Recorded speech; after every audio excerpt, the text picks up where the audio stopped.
सर्व आदरणीय विद्यार्थी मित्रांना नमस्कार। मी आपला DGK सर अक्कलकोट। आज 28 मार्च 2024 आज सकाळी 10 वाजता पुणे विद्यापीठाकडून एक नोटीस आलेली आहे की येणारी महाराष्ट्राची सेट परीक्षा 7 एप्रिल 2024 रोजीच होणार आहे। परीक्षाची डेट पुढे ढकललेली नाही। ही परीक्षा 7 एप्रिललाच होणार आहे आणि तुमचा जो एग्जामची हॉल तिकीट आहे ते डाउनलोड करा म्हणून लिंक सुद्धा त्यांनी दिलेले आहे। आता भरपूर विद्यार्थी त्यांचा हॉल तिकीट डाउनलोड करीत आहे। पाठीमागील 3 दिवसापासून आम्ही विद्यापीठाशी संपर्क साधल्यानंतर खूप विद्यार्थी विद्यापीठांना विनंती अर्ज पण केलेला आहे, ईमेल केलेला आहे की पेपर पुढे जावा म्हणून। कारण इलेक्शनची पिरियड आहे, इलेक्शन ड्यूटी आहे खूप शिक्षकांना, खूप विद्यार्थ्यांना जे कंडक्ट करणार आहे। MPSC पेपर पुढे ढकलल्यामुळे हे पेपर पुढे जातील अशी 100% खात्री मला तरी होती, परंतु पेपर पुढे गेलेले नाही। आता काहीतरी चमत्कार घडला तरच पेपर पुढे होईल। कोणीतरी कोर्टला जाऊन विनंती अर्ज केला तर पुन्हा कोर्टकडून विद्यापीठाला असं काहीतरी हे झालं तरच पेपर पुढे जाणार, नाही तर पेपर नाही। आता ऑलरेडी पेपर 7 एप्रिललाच आहे, फक्त तुमच्या हातात 10 दिवस आहे असा ठरवून तुम्ही आत्ताच्या शेवटच्या टप्प्यातील तुमचा दिवस, शेवटच्या टप्प्यातील तुमचं नियोजन, शेवटच्या टप्प्यातील तुमचं टार्गेट, शेवटच्या टप्प्यातील तुमचा जो धडपड आहे, शेवटच्या टप्प्यातील तुमचं कॉन्फिडन्स, शेवटच्या टप्प्यातील तुमचं डिटर्मिनेशन, शेवटच्या टप्प्यातील तुमचं स्किल हा खूप महत्त्वाचा आहे। जर येणाऱ्या 10 दिवसामध्ये तुम्ही जर व्यवस्थित प्लॅनिंग नाही केलं तर एवढं दिवस केलेला अभ्यास वाया जाईल। एवढं दिवस केलेला अभ्यास आणि 10 दिवसात केलेला अभ्यास ह्याच्यामध्ये खूप फरक आहे। This is the last moment. Last मोमेंटमध्ये किती तुम्ही शांत राहताय, किती तुम्ही स्टिलनेस ऑफ माइंड ठरवताय, किती तुमचा कॉन्फिडन्स स्टेबल राहतो, दॅट इज व्हेरी इम्पॉर्टंट। आता खूप विद्यार्थी मला मेसेज करून, सर परीक्षेची तारीख आलेली आहे, आमचा कसं होईल सर, कसं होईल जसं होईल, परंतु मरणा अगोदर मरायचं नाही। मी तुम्हाला तेच वाक्य रिपीट करतोय। आपण हरणार आहे म्हणून अगोदर हरायचं नाही, 10 दिवसापूर्वी हरायचं नाही, 10 दिवसापूर्वी मरायचं नाही, 10 दिवसापुढून बॅटल फील्ड सोडून पळून जायचं नाही। अजून 10 दिवस आहे, लक्षात घ्या। 10 दिवस म्हणजे हा खूप मोठा पल्ला आहे। 10 दिवसात काही घडू शकतो, काही बदल घडू शकतो, तेवढं कॅपॅसिटी तुमच्यामध्ये आहे। फक्त 10 दिवस, येणारे 10 दिवस तुम्ही किती प्रामाणिकपणाने अभ्यास करताय, किती प्रामाणिकपणाने तुम्ही रिव्हिजन करताय, किती प्रामाणिकपणाने तुम्ही त्या पेपरचा विचार करताय, that is very important. What you are going to think during 10 days. बघा, लास्ट मोमेंटमध्ये सुरुवातीला तुम्ही जेवढं वर्ष अभ्यास केलेलं आहे, जेवढं महिना अभ्यास केलेलं, जेवढं दिवस अभ्यास केलेलं आहे, चांगला अभ्यास केला तर अजून 10 दिवस तुम्हाला रिव्हिजनसाठी उपयोग होणार आहे। जर अभ्यास नाही केला असेल तर थोडं अवघड म्हणजे आता आपल्याला ट्रिक वापर करून, टेक्निक वापर करून, स्किल वापर करून परीक्षा पास व्हायचं। आता 10 दिवस अभ्यास करून तुम्ही फर्स्ट रँक येणार नाही, परंतु 10 दिवस अभ्यास करून पास होऊ शकताय तुम्ही, दॅट इज ट्रू। बट 10 दिवसात काय अभ्यास केला पाहिजे? मला ना खूप विद्यार्थी मला, सर डायरेक्ट टेक्निक सांगा, डायरेक्ट सिक्रेट सांगा, उद्या पेपरला काय येणार आहे मला सांगा म्हणून आमचे विद्यार्थी मित्र मला म्हणतात। जर मला कळत असेल तर मीच तुम्हाला द्या, मला 10,000 रुपयाला द्या, हां 10 रुपये द्या, मला पाणीपुरी द्या, मला पाणीपुरी द्या, मी खातो, नाश्ता करतो आणि तुम्हाला हे प्रश्न देतो। तसं नाही। पेपरला काय पडणार आहे मला कसं माहिती हो? तसं नाही, तसं विचारायचं नाही। परंतु 10 दिवसात तुमचा प्लॅनिंग कसा असायला पाहिजे, एक अनुभवाप्रमाणे मी तुम्हाला सांगतो। 10 दिवस, ओके, 10 दिवस पूर्ण वेळ तुम्ही दिला पाहिजे। पहिला कंडिशन आहे बघा, जे अभ्यास सुरू केलं नाही त्या विद्यार्थ्यांना म्हणतो आणि जे अभ्यास केलेलं त्यांनाही everyone, each and every student who are appearing this exam. Sir त्या दिवशी आमची इलेक्शन ड्युटी आहे, त्या इलेक्शन ड्युटीला तुम्ही जाऊ नका. इलेक्शन ड्युटीला काय त्यांना काही म्हणा, तुम्ही काय सस्पेंड होत नाही, तुम्ही एक्झामला जावा, कारण एक्झामची डेट आहे म्हणून त्यांना कळवा. बघू पेपर जर मला अजून शंका आहे, पुढं जाण्याची शक्यता.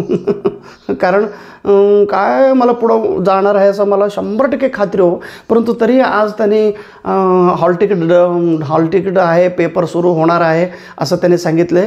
कर्नाटकमध्ये एकदा काय झाले होते माहिती आहे का, उद्या पेपर आहे, आमचा हॉल तिकीट आमच्या हातात होता, आम्ही इथून गुलबर्गाला रात्री गेलो आणि सकाळी कळालं की पेपर पोस्टपोन झालेलं म्हणून. असं खूप वेळा झालेलं आहे. म्हणून कधी काही घडू शकतो चमत्कार. पेपर पुढं गेलं तर चांगलं आहे, नाही गेलं तर 10 दिवसात तुम्ही काय केलं पाहिजे ते तुम्हाला मी सांगणार आहे, लक्षात घ्या. आता 10 दिवस 7 एप्रिललाच पेपर होणार आहे असं ठरवून तुम्ही अभ्यास करा. 7 तारखेला तुमचं काही ट्रेनिंग असेल, तुमचं काही ड्युटी असेल, तुमचं कितीही महत्त्वाचं काम असलं तरी त्या कामाला रजा घ्या आणि त्या कामाला जाऊ नका आणि परीक्षेला जावा आणि परीक्षा अटेंड करा. परीक्षा अटेंड करून नापास व्हा चालेल, परंतु परीक्षा अटेंड न करता नापास होऊ नका. परीक्षा अटेंड न करता तुम्ही हार मानू नका. परीक्षा अटेंड न करता तुम्ही स्वतःशी समजून घेऊ, म्हणजे स्वतःला असं काय म्हणतो समाधान करून घेऊ नका. लढा आणि लढा. जो लढतो ना शेवटच्या टार्गेटपर्यंत, that student is going to get the success.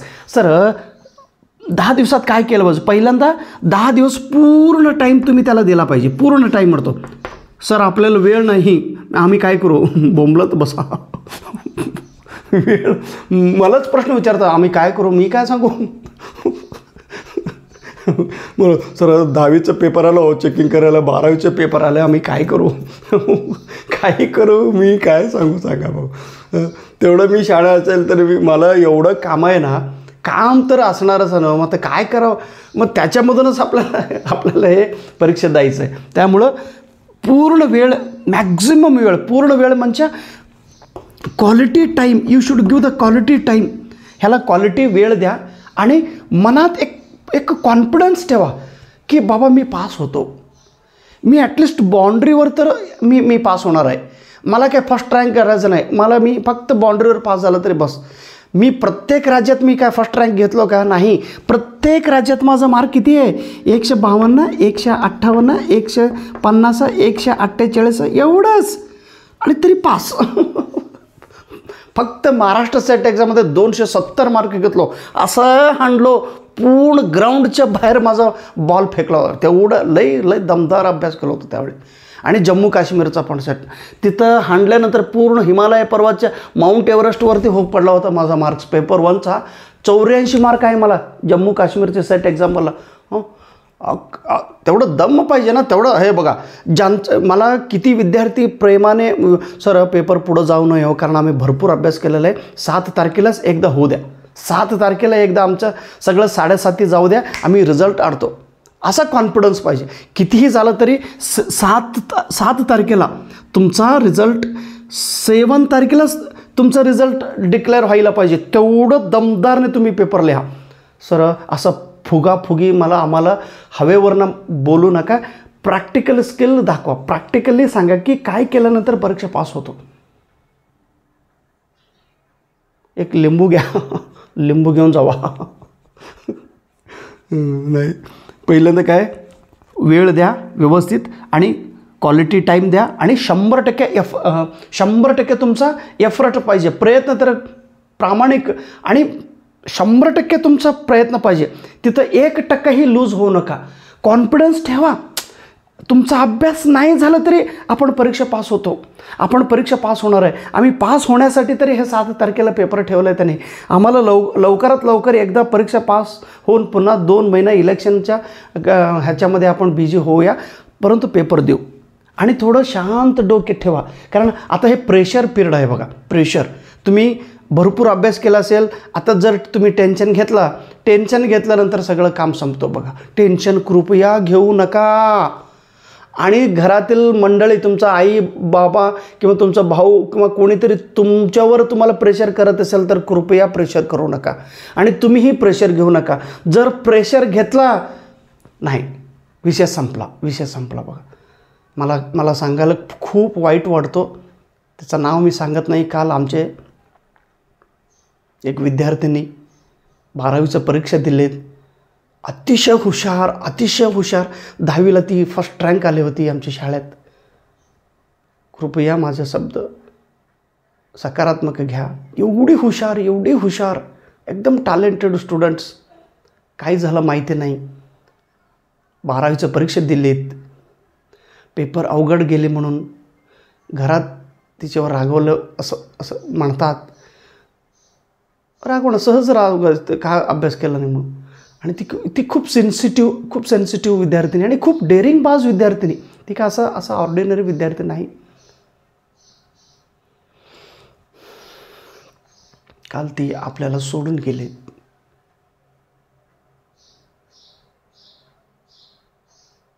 स्वतःचा जीव स्वतः मारून अवघ्या 2 तासात.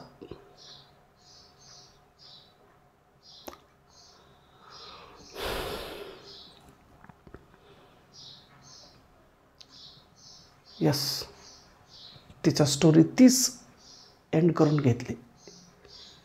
काल आईचा, वडिलांचा, भावांचा आक्रंदन आम्ही पाहिलो.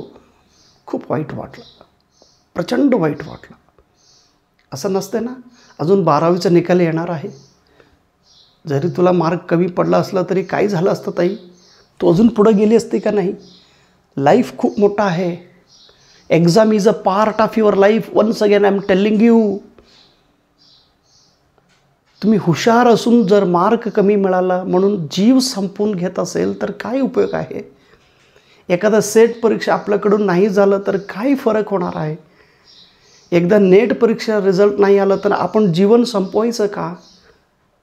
जीवन महत्त्वाचं, परीक्षा महत्त्व आहे हे कधी कळणार आहे तुम्हाला.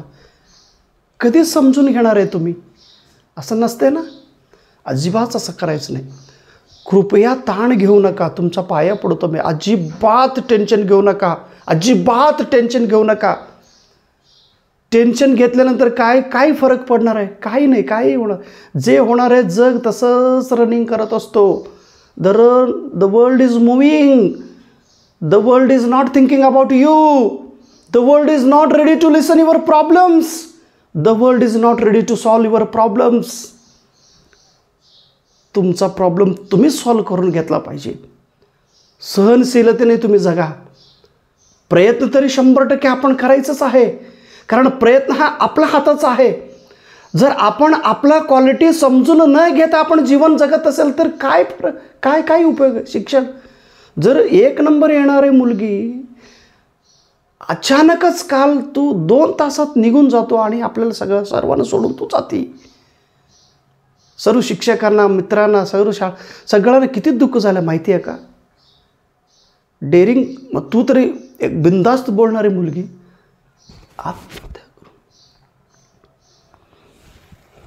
नाही, असं नाही करायचं. तुम्हाला पण विनंती आहे, पुन्हा एकदा पाया पडून विनंती करतो. हां, टेन्शन कधी व्हायला पाहिजे. Sometimes you should take the tension, but the tension should not rule you. Tension तुमचं जीवनावरती कमांड करू नये. Sometimes you take the tension आल्याशिवाय माणूस जगत नाही. टेन्शन येऊ द्या, परंतु तो टेन्शन तुमच्यावर कंट्रोल करू नये. तुम्ही तुमच्या टेन्शनवर कंट्रोल ठेवा, हे लक्षात घ्या. कारण problems, I told every one and every paper. आम्हाला का 12वीला मार्क्स कमी, आम्हाला किती 36% मार्क आहे. 36%. कन्नड विषयाला 35, भूगोलाला 35, हिस्ट्रीला 35, इकॉनॉमिक्सला 35, राज्यशास्त्राला 35, फक्त इंग्रजी विषयाला 42 मार्क. सगळं मिळून मला 36% मार्क मला मिळाले. मला पण प्रेशर टाकले होते खूप, परंतु मी टेन्शन घेतलं नाही, कारण टेन्शन घ्यायची गरज नाही. झालं नाही झालं. हां, पुढं जेव्हा तुम्हाला कळणार आहे त्यावेळी तुम्ही प्रगती करताय की नाही. मग आता तुमचं माइंड मॅच्युरिटी आहे, मग यावेळी तुम्ही काय करणार आहे. तुम्ही काय लहान बाळ नाही टेन्शन घेण्यासाठी. Why you are taking the tensions. अभ्यास व्यवस्थित केला पाहिजे आणि रिझल्ट ॲटोमॅटिकली मिळतो. अभ्यास न करता तुम्ही टेन्शन करत बसेल तर हे चूक कोणाचं आहे? This is your fault. You don't think that exam 7 एप्रिलच होणार आहे का पुढं जाणार आहे का पाठीमागं जाणार आहे. You are not going to control the exam date. तो एक्झाम डेट कंट्रोल करण्याची जबाबदारी त्या विद्यापीठाला आहे. तुमचं काम काय आहे? फक्त अभ्यास करणे, अभ्यास करणे, अभ्यास करणे आणि परीक्षा देणे आणि रिझल्ट काढणे. मग त्याच्यासाठी तुम्ही किती समर्पण भावनेने अभ्यास करताय हे तुम्ही थिंक करा ना. फक्त चला आपण पळतो म्हटलं पळायचं. Don't be the part of crowd. Don't be the part of crowd. Be alone and the entire world is going to follow you. तुम्ही स्वतःच तुम्ही जग निर्माण करा. हो, जग निर्माण करण्याची कॅपॅसिटी तुमच्यामध्ये. हे काय सेटनेट लावलं एकदम फालतू, एकदम किरकोळ, एकदम चिल्लर असं मी म्हणतो. कारण तेवढी प्रचंड मी परीक्षा तयार केलं होतं म्हणून भारत देशातील प्रत्येक राज्याला मी व्हिजिट करून त्या राज्यातील परीक्षा पास झालो. तेवढं प्रचंड आत्मविश्वास तुमच्यामध्ये पाहिजे. मग तो आत्मविश्वास कधी निर्माण होणार आहे? प्रामाणिक प्रयत्न केला तरच आत्मविश्वास निर्माण होणार आहे. आणि प्रामाणिक प्रयत्न जो करत नाही त्यांना कसा आत्मविश्वास मिळणार आहे? त्यांना कसं यश मिळणार आहे? त्यांना कसं समाधान मिळणार आहे? त्यांना कसं सुख मिळणार आहे? त्यांचं कसं होणार आहे पुढचं? नाही. तुमचा कल्याण करायची कॅपॅसिटी हा केवळ तुमच्यामध्ये आहे. म्हणून तुम्ही कल्याण करा. कोणाचा? अगोदर स्वतःचा कल्याण करून घ्या, नंतर जगाचा कल्याण करा. एक मुलगी उत्तर प्रदेशमधील एक मुलगी, जो सैनिकाचा मुलगी, वडील मिलिटरीमध्ये काम करत होता आणि आई एखाद्या हॉस्पिटलमध्ये एक नर्स म्हणून काम करणारी एक आई. अचानक वडिलांचा मृत्यू होतो, त्या आर्मीमधला वडिलांचा मृत्यू. आणि इथं मुलगी, लहान मुली म्हणते, आता आई आमचा पप्पा निघून गेला, आम्ही काय करू. मुलगी रडत होती. आई म्हणाली, पप्पाने देशासाठी त्यांनी मरण केलेलं आहे, तू काळजी करू नकोस. मग तुला काय इच्छा आहे? नाही आई, मला व्हॉलीबॉल प्लेयर व्हायचं आहे, मी फुटबॉल प्लेइंग करतो. त्या मुलीने फुटबॉल करत व्हॉलीबॉलकडे वळली आणि व्हॉलीबॉल प्लेयर म्हणून ती राज्यात आणि देशात नाम कमवली. आणि फक्त नाम कमवून त्या टीममध्ये ती सिलेक्शन झाली होती. परंतु आई म्हणाले की अगं ताई, आपलं जीवन जगायचं, आपण काहीतरी करू. आई तू सांग, तू काय करायचं सांग, मी ती करते. आणि तुझा इंटरेस्ट काय? मला प्लेयर व्हायचं, मला व्हॉलीबॉल प्लेयर व्हायचं. परंतु अचानक तिच्या लाईफमध्ये दुसरं एक घटना घडली आणि ती ठरवली की मलाही वडिलासारखं पॅरामिलिटरीमध्ये जॉईन व्हायचं आहे. आणि त्या पॅरामिलिटरीसाठी ती अर्ज केली होती आणि तो अर्जचा लेटर घरी आला.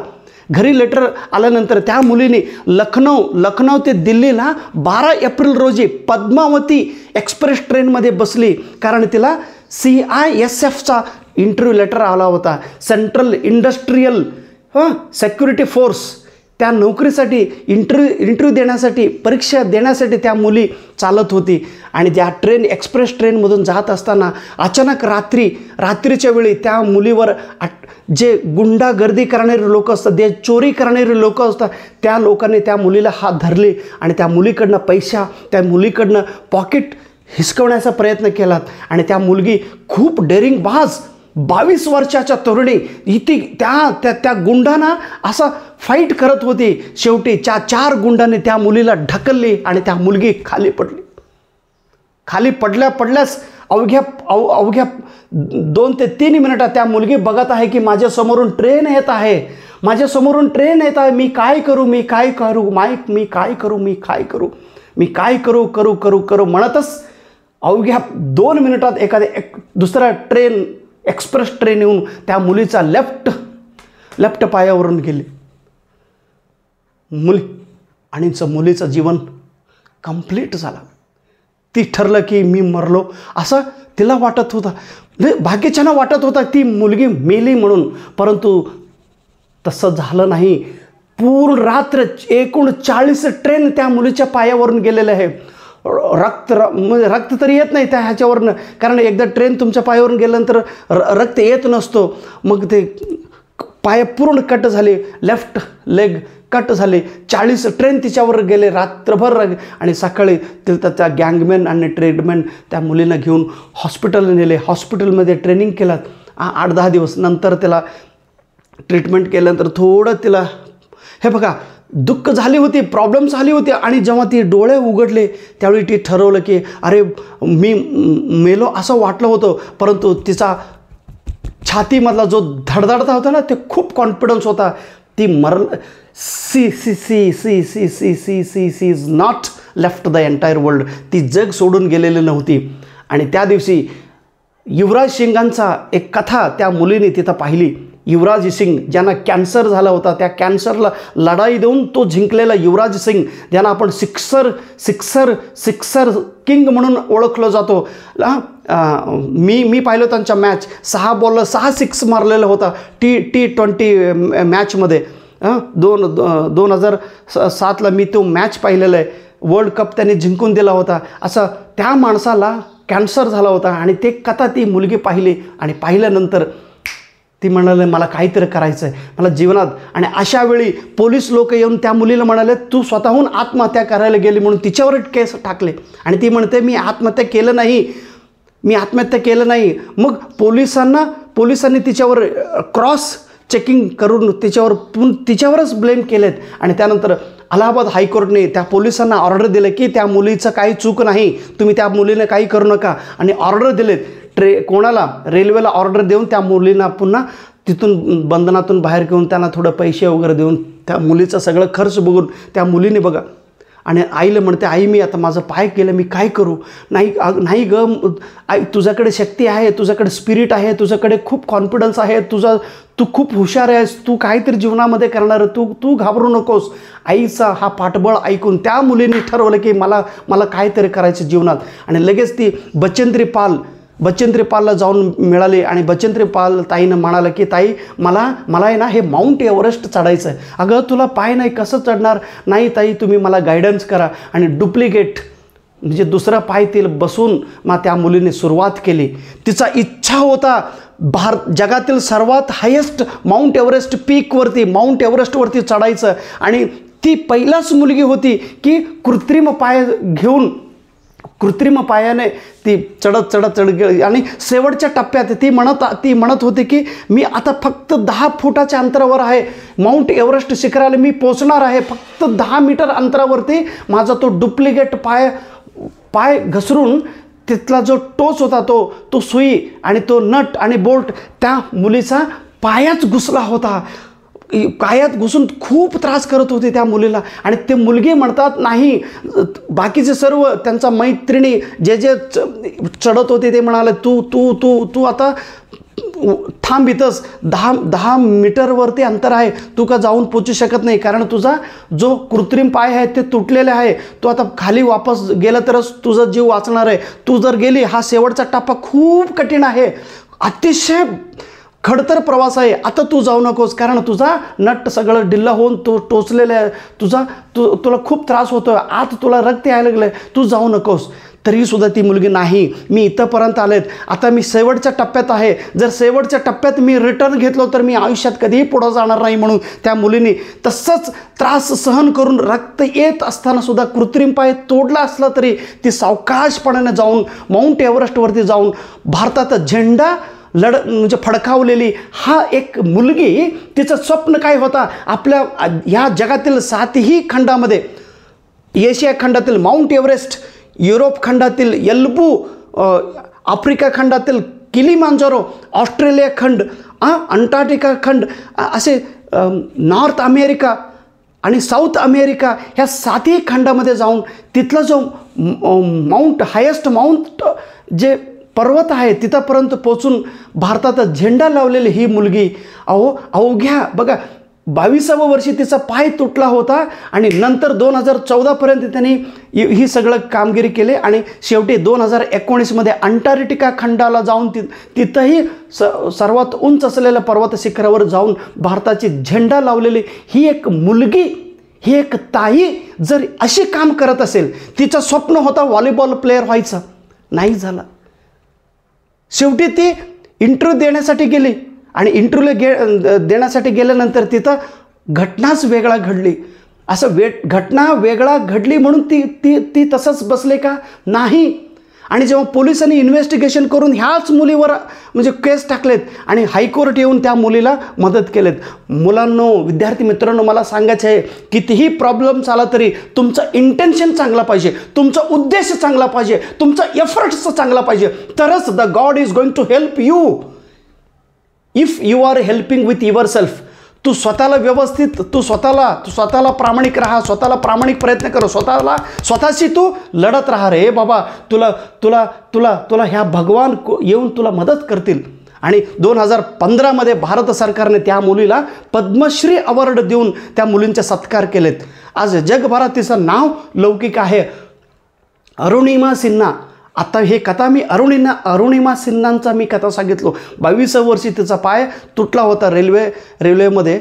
रेल्वे तिचा अंगावर त्याचा पायावरून गेल्यानंतर अशा प्रॉब्लेम्स असताना सुद्धा स्वप्न पाहणाऱ्यांना वेळ बघा, वेळ प्रॉब्लेम्स किती असलं तरी ते सगळं बाजूला होतं बघा. म्हणून 10 दिवस हे शेवटचे टप्पे आहेत. शेवटच्या टप्प्यामध्ये तुम्ही किती तुम्ही ठरवून अभ्यास करते ते महत्त्वाचं.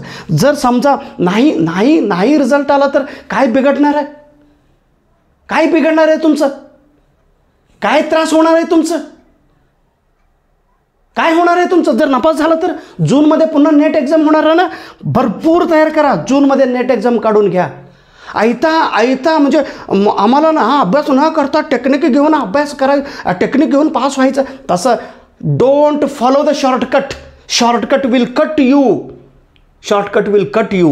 Follow the proper way, follow the proper rules, follow the proper technique, follow the proper skill, follow the proper study, then you will get the result. Not 1, not 2, not 3, everything you will get.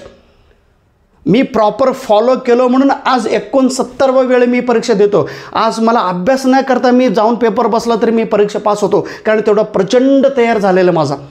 मग तुमचा प्रचंड तयार व्हायला पाहिजे ना. त्याच्यासाठी 3 महिने 6 महिने तुम्ही गेल्या डिसेंबरपासून मी तुम्हाला सांगतो की 4 महिने आहे तुमच्या हातात. 4 महिन्यात तुम्ही किती अभ्यास केलेत? You ask with your self. हे प्रश्न तुम्ही स्वतःशी तुम्ही घालत बघा. नाहीतर नाही फक्त आता टेन्शन घेऊन काय होणार आहे? शेवटच्या टप्प्यामध्ये टेन्शन गेलं तर सगळं होणार आहे का? अजिबात नाही. म्हणून कूल रहा आणि पेपर क्रमांक 1 वरती व्यवस्थित लक्ष द्या. मी कधीही बोललो होतो, पेपर क्रमांक is the game changer. Paper 1मध्येच तुमचा रिझल्ट आला पाहिजे. आत्तापर्यंत मी एवढा वेळा परीक्षा पास होण्याचं कारण म्हणजे पेपर क्रमांक 1 जे 10 टॉपिक आहे, 10 टॉपिकमधला 3 टॉपिक मी शून्य. गणित अजिबात येत नाही, डाटा इंटरप्रिटेशन अजिबात येत नाही, लॉजिकल रिझनिंग अजिबात येत नाही. मॅथमॅटिकल रिझनिंग, डाटा इंटरप्रिटेशन आणि लॉजिकल रिझनिंग 3 युनिट मी बिग 0 आहे. आणि 7 युनिट जे आहेत माझा communication, ICT, teaching aptitude, higher education, research आणि पर्यावरण आणि पॅसेज कॉम्प्रेन्शन, हे 7 टॉपिक जे 7 आहे ना, हे रेम्बो घेऊन मी परीक्षा जिंकलेला माणूस आहे. कारण हे 7ही टॉपिक असं उडवतो मी. 7 टॉपिकला 70 प्रश्नाला मी 70 म्हणजे 70चे 70 मार्क घेण्याची कॅपॅसिटी माझ्यामध्ये आहे. तेवढं तुमचं पाहिजे ना. तुम्हाला परीक्षा पास होण्यासाठी पेपर क्रमांक 1ला 60 मार्क पाहिजे, पेपर 2ला 100 गुण पाहिजे. दोन्ही मिळून 150च्या पुढं मार्क घेतलं तर तुम्ही परीक्षा पास होत आहे. परीक्षा पास व्हायला काय जास्त मार्कांची गरज आहे का?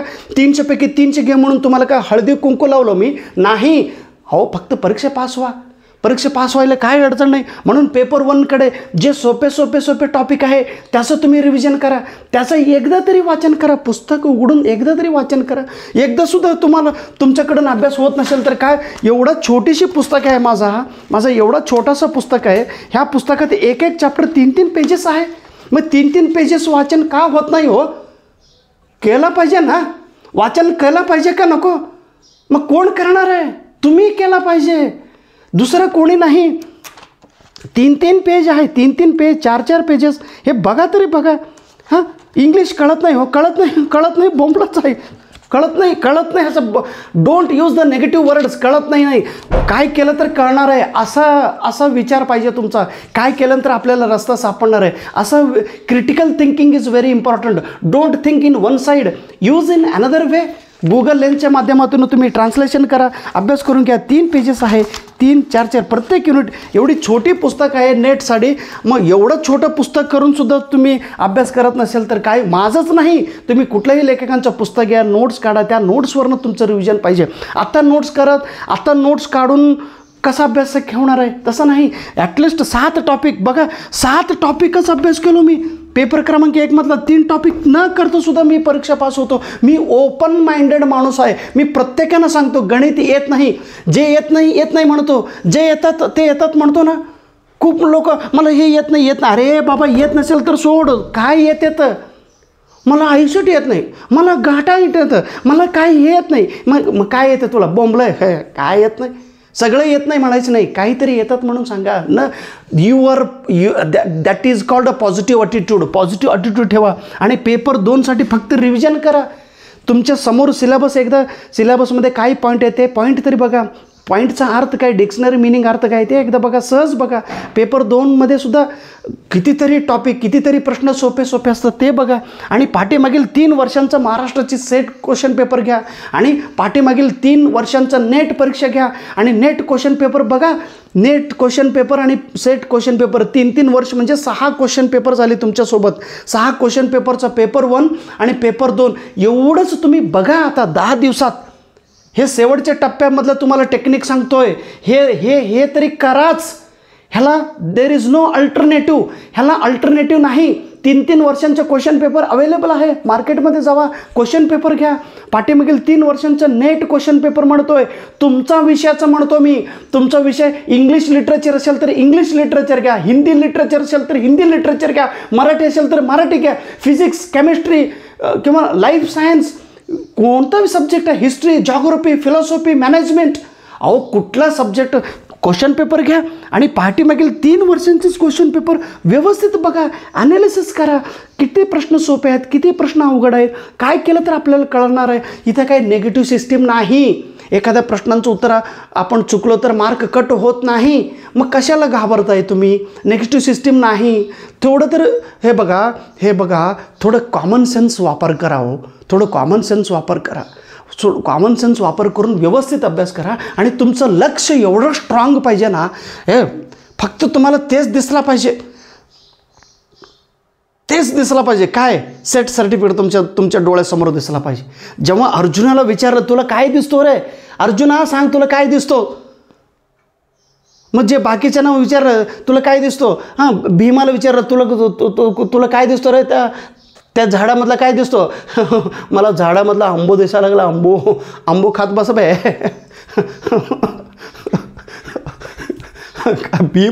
भीम फक्त खाणारा, मला आंबो दिसतो, आंबो म्हण. दुसऱ्याला विचार तुला काय दिसतं रे, मला झाड दिसतो म्हटलं. बॉम्बला म्हटलं तुला काय दिसतो, झाडाच्या पलीकडे ते कोणीतरी बघा आंघोळ करायला गेलं बघा, तुला काय तरी दिसतं का बॅ, तुला काय दिसतो. प्रत्येकाला विचारलं तुला काय दिसतो त्या झाडात. आणि जेव्हा अर्जुन म्हणाला की मला झाडात फक्त ते डोळे दिसतात, पक्षीचा फक्त डोळे दिसत आहे, बाकीचं काही दिसत नाही, बरोबर मी हाणतो, असं तुमचं फक्त लक्ष पाहिजे. मी अक्कलकोटमध्ये बसून नागालँडच्या सेट दिलो, अक्कलकोटमध्ये बसून जम्मू काश्मीरच्या सेट दिलो, अक्कलकोटमध्ये बसून मी राजस्थानचे सेट कधी फॉर्म निघाले तिथं बघितलं. मी अक्कलकोटमध्ये बसून तामिळनाडूचं मी पाहिलो, मी अक्कलकोटमध्ये बसून पश्चिम बंगालचं पाहिलो, मी अक्कलकोटमध्ये बसून गुजरातचं पाहिलो, मी अक्कलकोटमध्ये पासून आंध्राला मी गेलो, मी अक्कलकोटमध्ये राहून केरळची मला दिसले. कसं दिसले मला कोणी सांगितले का नाही. तुमचं टार्गेट. म्हणून मला सांगायचं तात्पर्य एवढंच की तुम्ही दुसऱ्या राज्यांचं लक्ष देऊ नका.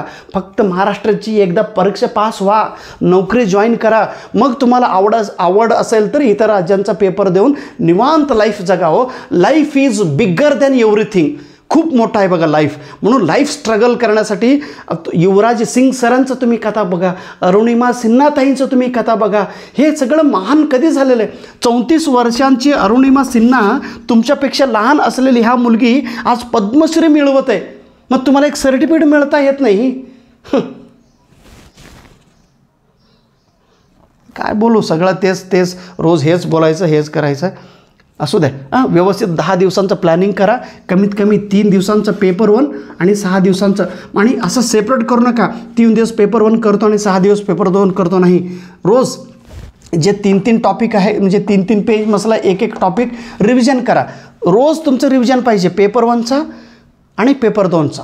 रोज कमीत कमी 5-6 तास रोज 2 तास पेपर 1ला आणि 3 तास पेपर 2ला, असे 5 तास कंपल्सरी तुम्ही 5 दिवस द्या.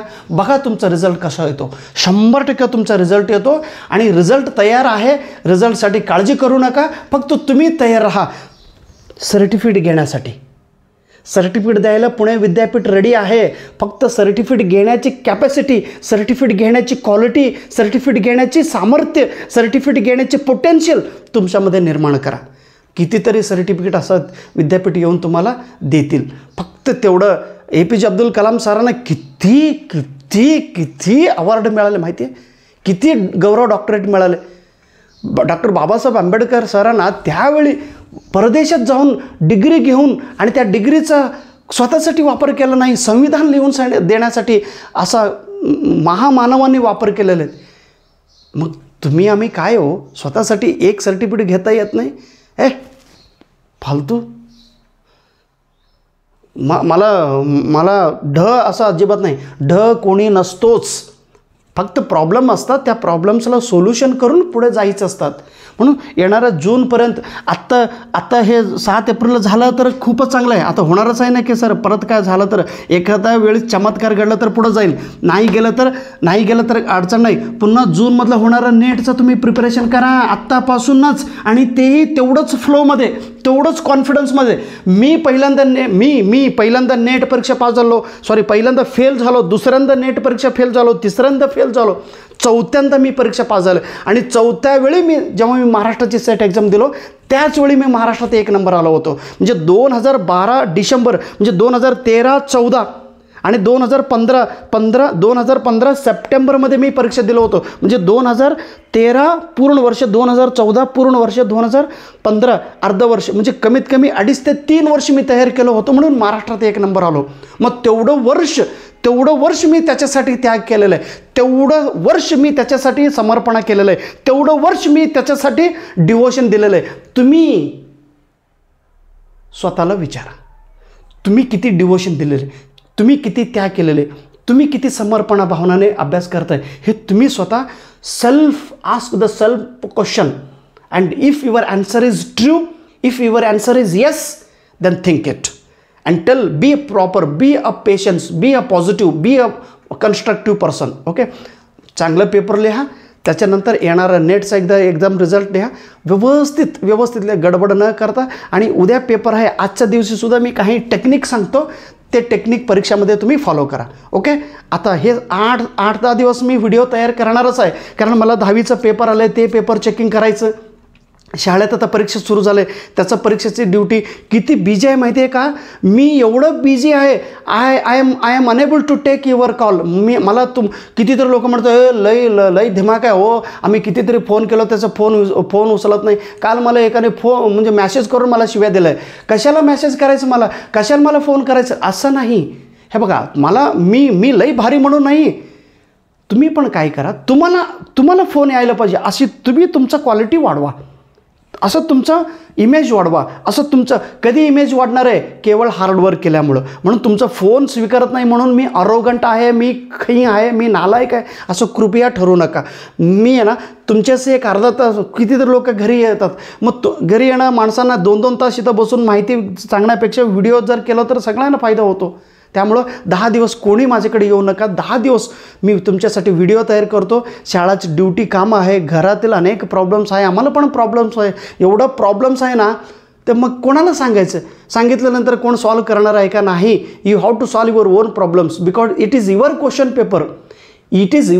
Paper, you have to write your own answer. हे प्रश्न माझा आहे, म्हणून ह्या प्रश्नांचं उत्तर मीच दिलं पाहिजे, कारण हा माझा लाईफ वेगळे आहे, तुमचा लाईफ वेगळं आहे, तुमचा प्रॉब्लेम्स माझा प्रॉब्लेम्स कसं सेम असणार आहे. म्हणून असं don't compare with anybody. Be alone, be standard. आणि वेळ, आत्ताची वेळ कोणाला देऊ नका. कोणीतरी तुमचा मित्र आलं तरी त्याला 100 रुपये द्या. अरे बाबा तू जा, तू सिनेमा बघ, तू पार्टी कर, तू चहा भजी खा, तू काय, मी येत नाही. आता नको म्हणायला थोडं शिका. Tell them. बघा, म्हणजे चूक नाही, मला होत नाही, मला काम आहे, म्हणून थोडं सिरियस व्हा.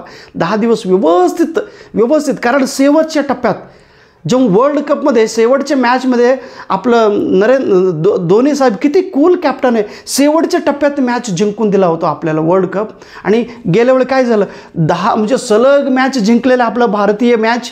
आणि जेव्हा शेवटच्या मॅच ऑस्ट्रेलियाबरोबर आपलं रोहित सर जे चूक केला आणि सगळ्यांनी चूक करत गेले आणि कप हातातून निसटून गेला.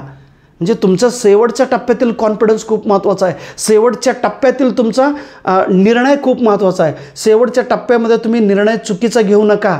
शेवटच्या टप्प्यामध्ये निर्णय जर चुकीचा घेतला तर काही उपयोग नाही. नील आर्मस्ट्रॉंग तुम्हाला सर्वांना माहिती आहे, जे चंद्रावर गेले म्हणून. त्याच्यापेक्षा अगोदर दुसरा त्याचा मित्र होता, त्यांनी पण गेले कमांडर म्हणून. आणि खरं तर त्यांचा वेळ होता की त्यांनी अगोदर कुठं चंद्रावर पाय ठेवला पाहिजे होतं. आणि त्यांनी म्हटलं की आता मी चंद्रावर पाय ठेवायला गेलो, पाय जर भसक्कने आपण काय म्हणतो ते ओढून घेतलं तर चंद्र नको रे बाबा म्हटलं. मग आर्मस्ट्रॉंगला नीला तू जातो का बे? मी जातो सर म्हटलं. जातो म्हटलं.